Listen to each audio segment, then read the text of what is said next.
హైదరాబాద్ మీర్పేట్ తల్లి కొడుకు సూసైడ్ కేసులో పోలీసులు దర్యాప్తును ముమ్మరం చేశారు. సుష్మా తన 11 నెలల కొడుక్కి పోస్ట్ మార్టం పూర్తయింది. డెడ్ బాడీస్ ను మీర్పేట్లోని ఇంటికి తరలించి అంత్యక్రియలు చేయబోతున్నారు. తల్లి బిడ్డ మృతితో బోరున విలిపిస్తున్నారు కుటుంబ సభ్యులు.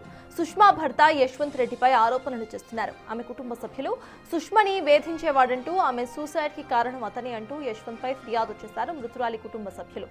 సుష్మా ఆమె కొడుకు మృతి చెందిన స్థలంలోనే ఆమె తల్లి అనుమానాస్పద స్థితిలో పడి ఉంది.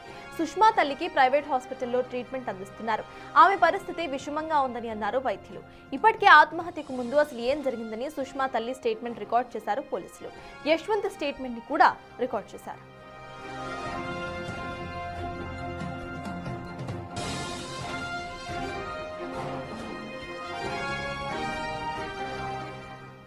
రైట్, ఇదే అంశంపై పూర్తి డీటెయిల్స్ మా ప్రతినిధి సుజాత అందిస్తారు. సుజాత, చెప్పండి, ప్రెసెంట్ అక్కడ అప్డేట్స్ ఏంటి?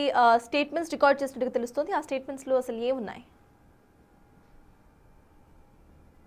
2 రోజుల క్రితము ఇంట్లో ఆత్మహత్య చేసుకొని చనిపోయినటువంటి సుష్మా తన కుమారుడికి విషమిచ్చి చనిపోయిన తర్వాతనే సుష్మా ఆత్మహత్య చేసుకున్నటువంటి ఘటన చోటు చేసుకుంది. అయితే 2 రోజులు గడుస్తున్న పోస్టుమార్టం పూర్తి కాకపోవడంతో కుటుంబ సభ్యులు అనేక అనుమానాలు వ్యక్తం చేస్తున్నారు. పోలీసులు కేసుని దర్యాప్తు చేస్తున్నారని చెప్తున్నారు. కానీ 2 రోజులు గడుస్తున్నా కూడా ఉస్మానియా హాస్పిటల్లోనే, అంటే మార్చరీలోనే ఇంకా 11 నెలల కుమారుణ్ణి, అదేవిధంగా సుష్మా మృతదేహాన్ని రెండింటికి కూడా పోస్టుమార్టం ఎందుకు చేయలేదు అని చెప్పేసి వాళ్ళ వెర్షన్ వినిపిస్తున్నారు. అటు పోలీసులు మాత్రము పోస్టుమార్టంకి సంబంధించినటువంటి ప్రాసెస్ కంప్లీట్ చేస్తున్నామని చెప్తున్నారు. అయితే ప్రధానంగా తన భర్తే కారణము, చిత్రహింసలు చేసేవాడు, అందుకే సుష్మా మనస్తాపానికి గురి అయ్యి ఆత్మహత్య చేసుకుంది, బాబును కూడా చంపేసుకుంది అని చెప్పేసి కుటుంబ సభ్యులు ఆరోపిస్తున్నారు. కానీ తన భర్త మాత్రం యశ్వంత్ రెడ్డి, నేను నా భార్య చాలా కలిసి మెలిసిగా ఉండేవాళ్ళము, కుటుంబంలో ఎలాంటి గొడవలు లేవు, కేవలము చిన్నప్పటి నుంచి సుష్మాని ఆస్తుల కోసమే వాళ్ళ కుటుంబ సభ్యులే ఇబ్బంది పెట్టారని చాలాసార్లు నాతో చెప్పుకుంది. మా ఇద్దరి మధ్య ఎలాంటి గొడవలు కూడా లేదు.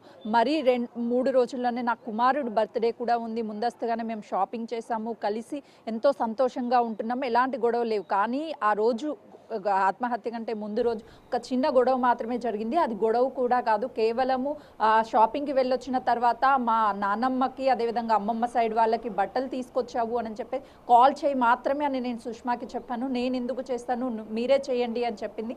అంతకు మించి మా మధ్య ఎలాంటి గొడవలు కూడా ఉండవు, ఏ కుటుంబంలో అయినా సరే ఇలాంటివి చాలా సర్వసాధారణము అని చెప్పేసి సుష్మా భర్త యశ్వంత్ రెడ్డి చెప్తున్నాడు. కానీ సుష్మా కుటుంబ సభ్యులు మాత్రము కావాలనే కుట్రపూరితంగానే తన ఆత్మహత్య చేసుకునేలా ప్రేరేపించాడు, హింస చేశాడు అని చెప్పేసి కుటుంబ సభ్యులు చెప్తున్నారు. ఇప్పుడు సుష్మా అదేవిధంగా తన 11 నెలల కుమారుడికి పోస్టుమార్టం అనంతరం కూడా బాడీని యశ్వంత్ రెడ్డికి అప్పచెప్పాలని తను చెప్తుంటే, లేదు యశ్వంత్ రెడ్డి వల్లనే చనిపోయారు కాబట్టి బాడీని మాకు అప్పచెప్పాలి అని చెప్పేసి కుటుంబ సభ్యులు చెప్తున్నారు. కానీ పోస్టుమార్టం అనంతరం కూడా మీర్పేట్లోని స్వగృహంలో అంత్యక్రియలు జరిగే అవకాశం ఉంటుంది. 11 నెలల చిన్నారుని అటు విషమిచ్చి చంపేసుకుంది అని అంటే తను ఎంత మనోవేదనకి గురి అయి ఉంటుందో అని చెప్పేసి కుటుంబ సభ్యులు చెప్తున్నారు.